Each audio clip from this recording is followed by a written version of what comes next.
Per il primo antipasto prendiamo questa zucca con cui prepareremo una caponatina di zucca che metteremo poi su dei crostoni. Iniziamo a tagliare la zucca a fette larghe circa 1 centimetro, poi puliamo dalla buccia, infine tagliamo la zucca in cubetti di 1 centimetro di lato circa. Prendiamo una cipolla abbastanza piccola e la tritiamo in maniera piuttosto sottile. Mettiamo un padellino sul fuoco e facciamo tostare una manciata di pinoli. Poi mettiamo olio di oliva, un po' di rosmarino e infine la cipolla. Lasciamo un po' soffriggere. Prendiamo 2 coste di sedano e le tagliamo a pezzettini abbastanza piccoli. Mettiamo in padella il sedano, poi sminuzziamo grossolanamente delle olive verdi denocciolate e andiamo a metterle in padella. Amalgamiamo il tutto. Un cucchiaio di zucchero per l'agrodolce. L'aceto lo aggiungiamo alla fine. Un paio di cucchiai d'acqua, poi coperchio e lasciamo cuocere almeno una ventina di minuti. Quando è passato il tempo, controlliamo che la zucca sia cotta, sì, si è ammorbidita. Alziamo la fiamma e sfumiamo con un paio di cucchiai di aceto bianco. Lasciamo sfumare l'aceto e poi la caponatina di zucca è pronta. Nel frattempo mettiamo a tostare qualche fetta di pane, questo integrale va benissimo. Non appena il pane è tostato andiamo a assemblare i nostri crostini. Prendiamo la fetta di pane, spalmiamo sopra abbondante formaggio di capra, andiamo a mettere sopra questa coloratissima caponatina di zucca. Dividiamo in 2 e i primi crostini sono pronti. Per il secondo antipasto prendiamo dei pomodori secchi e mettiamoli a rinvenire in acqua. Una volta che i pomodori secchi si sono ammollati li riportiamo sul tagliere e li tagliamo piuttosto grossolanamente. Prendi un tritatutto e inserisci i pomodori che abbiamo appena tagliato. Come vedi in questa fase non si sono sfitati molto bene, ma non è un problema. Aggiungiamo il Philadelphia, un po' di aglio in polvere senza esagerare, mi raccomando, un goccio di latte che servirà per aiutare il tritatutto.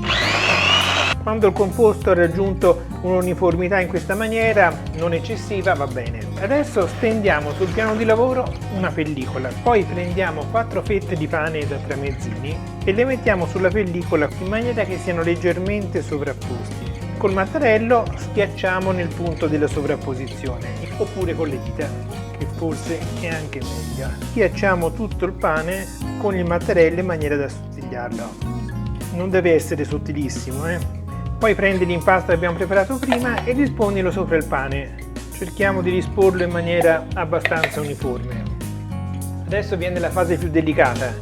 Cominciamo a arrotolarlo così e poi ci aiutiamo la pellicola per continuare ad arrotolarlo.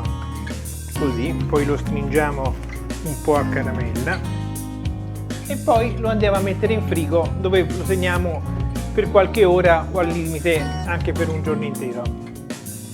Riprendiamo il rotolo dal frigorifero, lo spacchettiamo e adesso è sufficiente tagliarlo con un coltello molto affilato. Ogni tanto è bene avere l'accortezza di ripulire il coltello con della carta. Per il terzo antipasto, fagottini di ricotta e spinaci di Benedetta Rossi, prendiamo intanto delle spinaci precotte e le portiamo sul tagliere. Con il coltello le tagliuzziamo un po' in maniera da sminuzzarle. Le trasferiamo in una ciotola e aggiungiamo 100 g di ricotta. Con la forchetta amalgamiamo gli spinaci e la ricotta. Una volta amalgamato aggiungiamo parmigiano reggiano, un po' di noce moscata e sale. Poi continuiamo a mescolare. Prendiamo un rotolo di carta sfoglia rettangolare. Con mano leggera andiamo a tagliarlo in 3 per questa parte e in 4 in questa direzione. Così otteniamo più o meno 12 quadratini. E al centro di ciascun quadratino mettiamo una generosa cucchiaiata dell'impasto. Distribuito uniformemente l'impasto andiamo a richiudere i fagottini in questa maniera. Prendiamo gli angoli e delicatamente li portiamo al centro.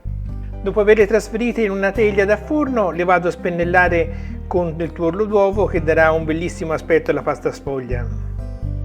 Infine su ciascun fagottino vado ad appoggiare un griglio di noce. E adesso in forno a 190 gradi per 20 minuti. Ecco qua, guarda che meraviglia! Adesso possiamo mettere insieme i nostri antipasti, anche se credo che questi andranno fatti freddare un attimo. Se vuoi vedere altre ricette belle, colorate e saporite come questo tris di antipasti, iscriviti a questo canale. Noi ci vediamo alla prossima, ciao! Non dimenticare il mi piace, a presto!